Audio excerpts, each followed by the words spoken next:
it all started with this incredible book. Now, if you think about the contents and the movie, I have to throw in people like The Who, Zepp, maybe the Kinks.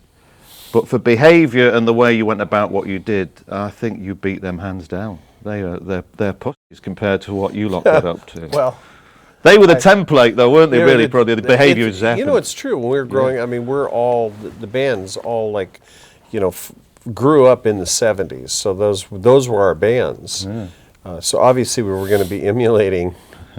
And not realizing that we would be taking it further. They were the fathers of Mötley Crüe in a way, I suppose, with the Led Zeppelin and that behaviour. But Alice Cooper was important as well at the time. So you have very much got some amazing musicians and music around America. But plus off the back of the decade that you grew up with, which was fascinating anyway, the background of '60s America with JFK, the moon landings, Vietnam, the civil rights movement, and then the Beatles and the Stones. The Beatles affected America so much. Stones, Kinks. So you were. But we were born in the right decade, growing up through that decade. Yeah, we were born, I feel really lucky. You know, I was born in 1958. I was in the 60s. My mom dated, do you know who Richard Pryor is? Comedian Richard Pryor. And we went through where we couldn't even go into restaurants because my mom was white and he was black. And I was just a kid. I didn't see the difference in color. And then coming into the early 70s and getting like really juiced on music. And these great artists in the 70s, and by the time I was playing in bands in the 70s, was sort of taking all that Mott the Hoople and that Elton John, but there was something missing, and that's why I left this band I was in called London, because wanted something with more teeth to it. And I wanted a combination of just not T-Rex and Bowie, like this band was doing, but T-Rex and the Pistols, and the Ramones, and Mott the Hoople, and you know, Queen, and Black Sabbath. It's quite a concoction. Well, we were really, and it was the fact that these four guys, which the movie really, and the book really shows, came from four different places and four different musical influences in a lot of ways. I mean, we all agreed on Cheap Trick. You know, and you can hear that all over, especially our earlier albums, songs like Too Fast for Love. But you know, there's a lot of when you're young, you're hearing these stories and you're seeing it, but you didn't have access like you have now to artists. You didn't have access even to. That's why we wrote the book. You know, there was pre-internet. You have to seek it out. You have to find it. And it takes, you know, you could hear a record once on the radio, go out and buy it, you know, the next day probably. Yeah. But all that, you must have been like a sponge then, talking to you and reading about and watching the film. You have to be to absorb all that influence. You have to have many, they call it plate spinning. I think it was, well, I don't think I know that all the actors said to us at different times it was important for them to get the role because of the dimension of the characters. When you have a film that goes over multiple decades, you have, like in my case, from a little boy, but really let's just talk about those teenage years when Douglas Booth takes on the role, all the way through the whole lifestyle and the rise and the fall and the addiction and then the recovery. That's a lot for an actor to take on, and these guys were all into it. Tell me about, we know what's in the book. Now, making that into a movie is a very different thing. It's taken you something like 18 years from day one, Alan, a little bit. I suppose you sat down and what do we leave out is the question, isn't it? Not did we put in, it was what can we, you know, get away with, you know, from, there's a lot of story to tell. Well, the concept of the book was to find a book company who would let us tell a lot of story. We had met Judith Regan, who was a controversial publisher, and she was with HarperCollins. And she said, "What are you thinking?" And I said, "Have you ever had an artist sign that once they gave the interview they couldn't change anything?" And she said, "No." I said, "Well, what if we had 4 different buses and we got Neil Strauss, who we all know, to take everyone's version and then we leave it as is and see what a rock and roll band really is, which is a train wreck." and she loved it. But HarperCollins was very concerned about lawsuits, so they asked if we would indemnify them, which we did. And Each and every one.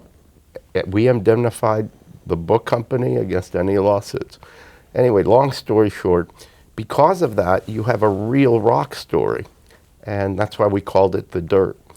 And it was there was no internet back then, and we were trying to come up with a marketing concept. I've always worked with Nikki and the band on you want to get out there, and you don't have to do it conventionally. And we were sitting around and coming up with ideas, and I threw out, well, what if we sent books to every rock festival and asked the promoters to put the book in all the stars' buses? And with artists having to drive all the time, they get bored. So they all read the book. And the social media back then was the tribal experience of an arena or a club or a theater. And they would tell the fans, you got to get this book. I've never read a book that actually put this stuff in it. And all of a sudden the book became a bestseller, and it just kept selling and selling until it became the biggest rock book or music book ever sold. And at that point, Tom Freston, who was CEO of MTV, part of Viacom, which was Paramount, optioned the book. And then the problem started. You go to a corporation, they want to make a different movie than the book, and after about 7 years and 6 different heads of production, we agreed to disagree, and we moved to Focus Films. And then Focus Films gave us another 5 years of yes, yes, yes, we'll do it. Oh, we're not sure. And then finally we settled on Netflix, and they've been great. They've been great. Right. Yeah. Tell me the importance of Big Bad John by Jimmy Dean. Of the what? Big Bad John by Jimmy Dean. You know, that song and Downtown by Petulia Clark, Amazing record. two very impactful songs for me as a young kid because of the storytelling. I was reading a lot of adventure novels when I was a kid, and I used to write all the time. So I'd write like short stories, and again, you know, sort of like trying to capture what was capturing my imagination. And both of those songs, I used to call the radio station in Twin Falls, Idaho, and they would say, "Kid, you just called an hour ago. We just played the song." You know, we couldn't afford a record player, so the only way I could get my music was through radio. And those kind of songs really became the template for me as a lyricist in the future. It couldn't be further away from what you turned out to be, which is fascinating. It's a very strong bass. It's sense of melody, isn't it? Then you're talking about completely that goes right through to Big Bad John basically is Mötley Crüe. Quite a haunting record, though, isn't it? It's something very. It's like Ghost Riders in the Sky or something like that. Yeah. Something very unnerving about it, which probably comes out the band slightly. And Jim Croce was another one for me, just lyrically. You know, Ian Hunter is another one. Yeah, and you moved around a bit, so I thought that you probably got solace out of listening to music, especially in America. With every place you went to, there's a different radio stations with a number of stations out in New Mexico or whatever you listen to. Yeah. So you've got this guide through 60s American radio, which is probably at its height, wasn't it, during that period? Radio was great then. I remember when I went to Seattle to see my mom, hearing Black Sabbath, Olivia Newton-John, Crosby, Stills, Nash & Young, and then this new band called Aerosmith. And, all within, 8 minutes? 10 minutes?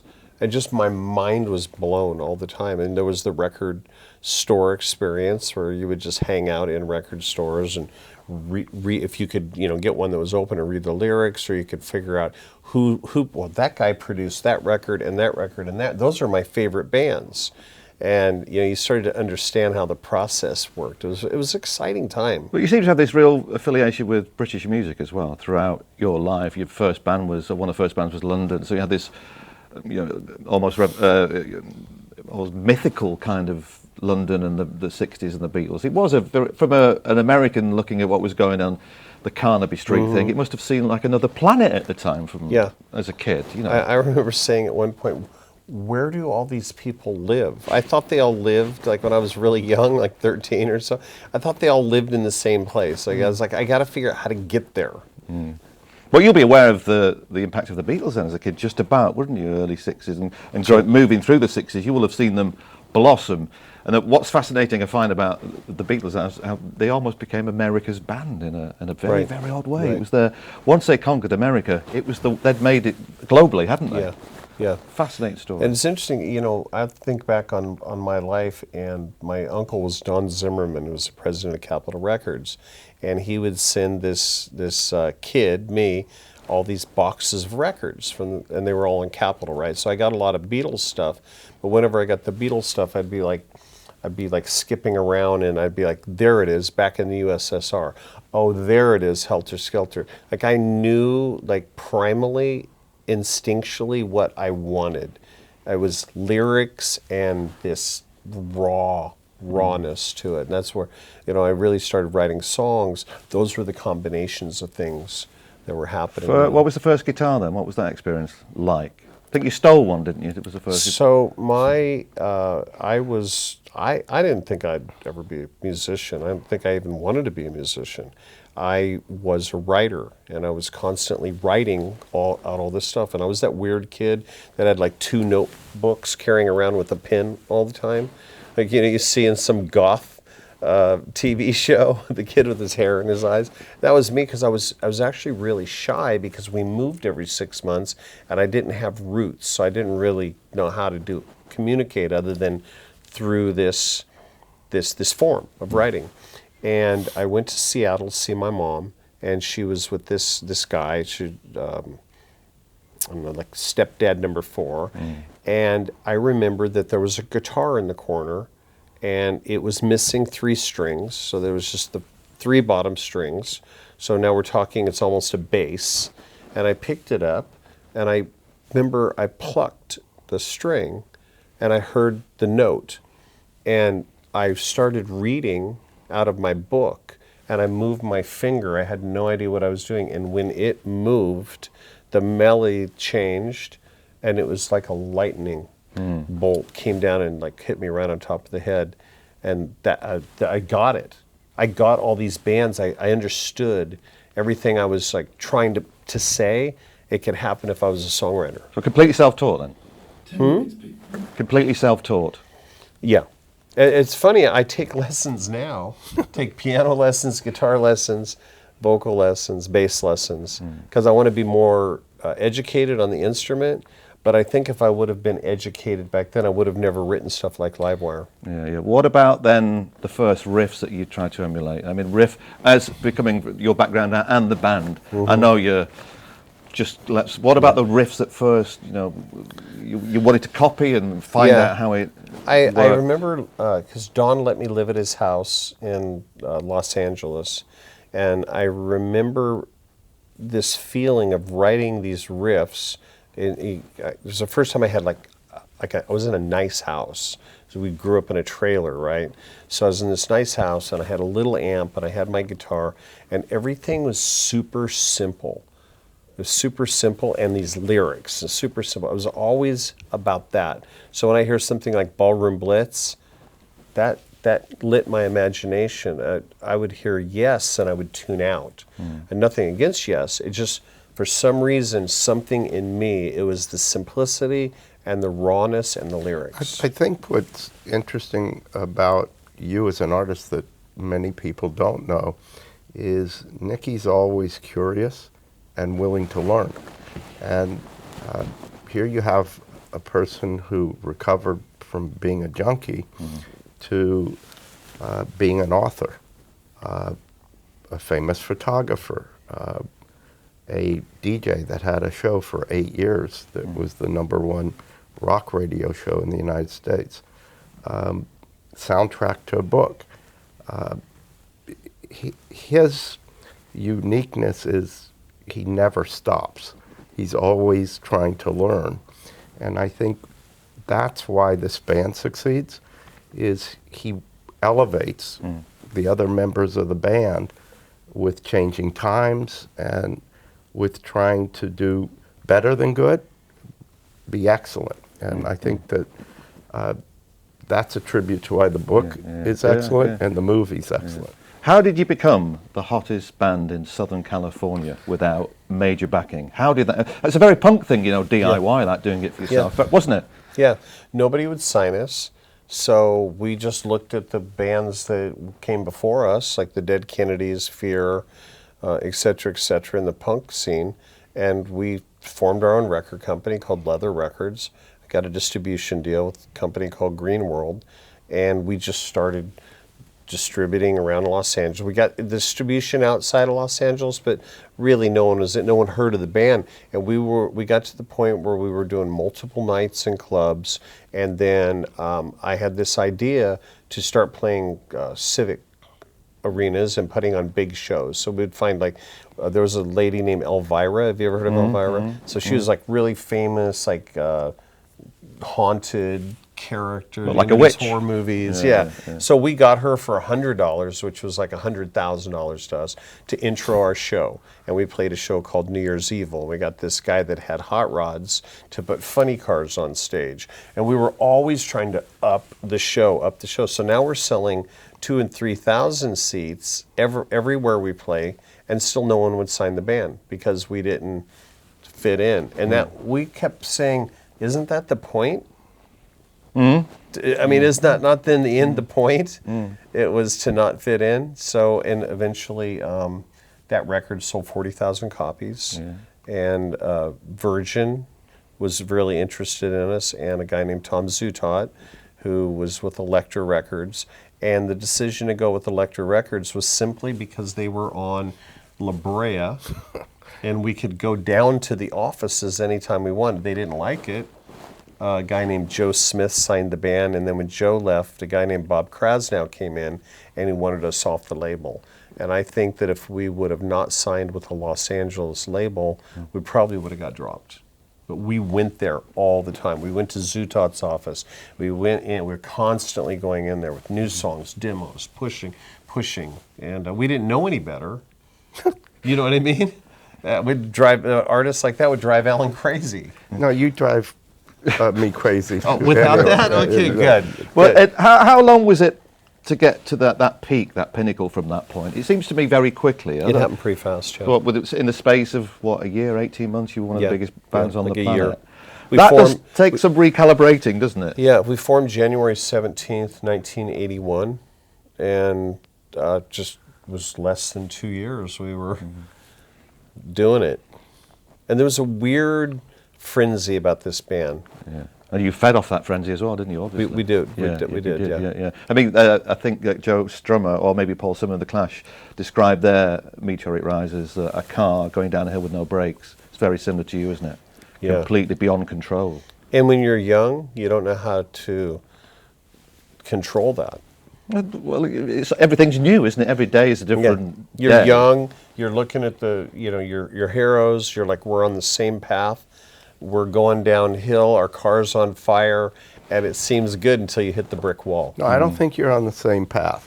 The Beatles glamorized acid. You had Keith Richards glamorizing heroin. These were kids, and the success happens, but you're also in the era of excess. People are doing blow while they're doing disco. Everybody is excessive, and all of a sudden these guys, who always wanted to differentiate themselves, decide, well, we're going to be crazier than everyone else. The movie de-glamorizes it. And I think it's the first movie where rock stars are talking about the downside, the very dark downside. And I think that's one of the takeouts of this movie, is that artists today have a responsibility to know the damage that they can do to themselves, but also to their audience. And whether it's hip hop or it's Demi Lovato ODing recently, I think that's where this film is really important for music. In pop You're right. I culture. mean, 5 minutes. 5 minutes. You've come a long way from where you began and what you went through, and it's amazing Sure. you're still intact. And I'm sure you're eternally grateful for being still here talking about the band after that 100%, journey. yeah. But putting the glamorization of sex, drugs, and rock and roll to one side, you sort of redress that with the Heroin Diaries a lot, and that's an education in itself, isn't it? Just tell us about the experience where you left the planet for we think about a couple of minutes, and that. So if you see the movie, you see my story, my part of the story in there dealing with addiction. During that time, I was keeping diaries. For whatever reason, I don't know. I felt like I was just... Well, you've always written though, haven't you? Yeah, well, there you go. Actually, I've never even connected those two dots. So I'm writing. Then I get, I get sober, and I had actually moved on. I mean, I've been with Alan for 25 years, and I called Alan one day from my storage unit in Los Angeles. I said, I found these journals from when I was addicted, and we started talking about it. I said, it might be career suicide, but maybe we should publish these because we could save one person. And it was actually, to Alan's credit, it was Alan's idea to say, we should get somebody in that can do the heavy lifting and interview your mom, your grandfather, your sister, your bandmates, so you can understand what addiction looks like. Addiction doesn't just one day, you just say, and you're strung out. There's a reason, and there's a path. And then if you're lucky, there's a path out. And so that is really what that book and now musical is about, is showing recovery. Yeah. And shining a light on hope.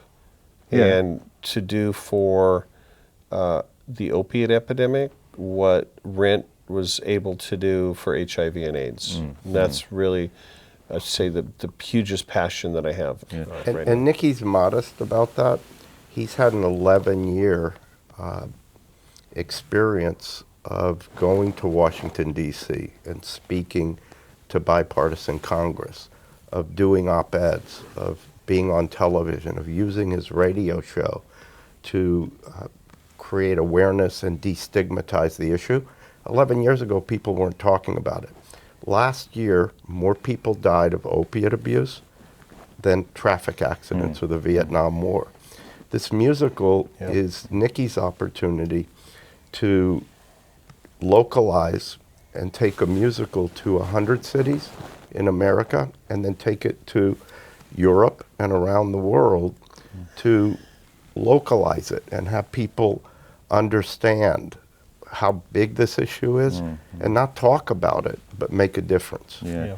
What have you learned then? Because you've done a lot. A lot you can't remember. Looking back and putting A lot I can't remember. Yeah, but Possibly. Well, because you have written it down. But what have you learned then, looking back and seeing the movie and the book and where you are at now? Looking back, has it softened the experience? Have you come to deal with it? Is it more palatable? People ask me if I have regrets, and when I was younger, I'd say, why would I have regrets? But yes, I have regrets. We live with those regrets every day. There's been so much damage done to so many people, including to ourselves. But in the end, what is important for people to understand is that this band survived the era. We survived ourselves, and we came out the other side of it and went on to tour for over 20 years, selling at arenas and stadiums around the world. So, cautionary tale, spotlight, this really happened, this was a time, this is not now. We're not glamorizing it, but we're definitely publicizing it. And the reason is that people can look at this and see, again, it was a different time, but how did we get out of it? How did we survive that? And that's a whole other interview, because it takes a lot of work and a lot of courage to want to change. Yeah. Is it painful listening back to the music you made during that period? No.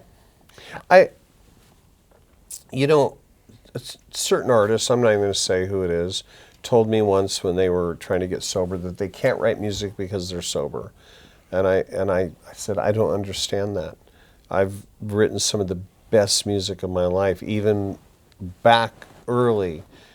Every song I wasn't like laying on the floor throwing up, like with a IV of Jack Daniels. I mean, I was a songwriter, and I was doing what I did when I was a kid. I was writing it and getting it. Yes, there's the addictive period, and yes, there was lots of partying, but the songwriting was always first and foremost the most important thing. And what, if you look back, would be the pinnacle for you during that experience? Would it be signing the first record contract, the hotting up in Southern California and being, the thing? What sort of, what do you reflect on more of that period then? It was a kind of a proud moment for me, and I don't know if I've ever even really told Alan about this, but we changed our logo and our sound and our look with every album.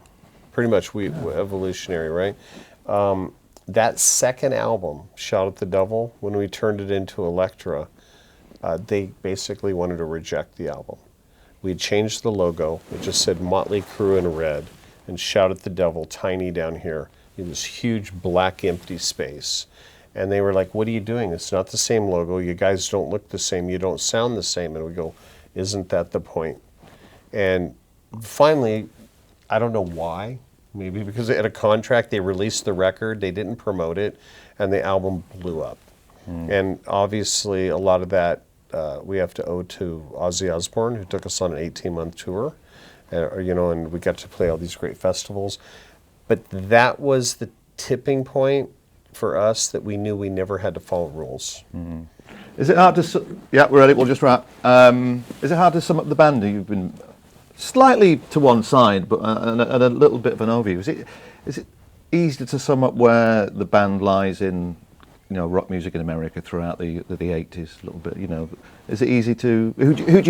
Who are they amongst? Do you think? Mötley Crüe? I think Mötley was the real thing, as Talking Heads and Blondie were the real thing coming out of CBGBs. What came after them was very generic, and the Warrants and the Poisons, and this was a band that grew up on glam and punk, and they always remained that. And then all of a sudden you had facsimiles, and I think they'll always remain as the world's most notorious rock band, but real. What came after that became homogenized and generic. And who would you like to be? Years down the line, who would you like to be compared with? Do you think, as a band? Do you think you're in the same division as Zepp? I suppose you are. The Who and the Kinks. There's a lot. There's something that connects. If we can live long enough, yeah. Let's see what happens after the movie. Well, you could be back out on the road. You never know. Stranger things have happened. That is not going to happen. We do know that. We signed a contract that you'll never. We signed a contract, and we own our own music. It's just something very, especially at the time we got our catalog, was very, very rare. And we want to be able to control that and work that and do things with that, licensing with that, merchandising. So right now, that conversation never even comes up. Seems like there's plenty of work still to be done. What's that? Plenty of work still to be done. Dirt 2. Well, the difficult second movie. And book. But wow, it's all happening. It's been a pleasure. Thank you. Hey, thank you. Thank you. This is great. The best music all day. Virgin Radio.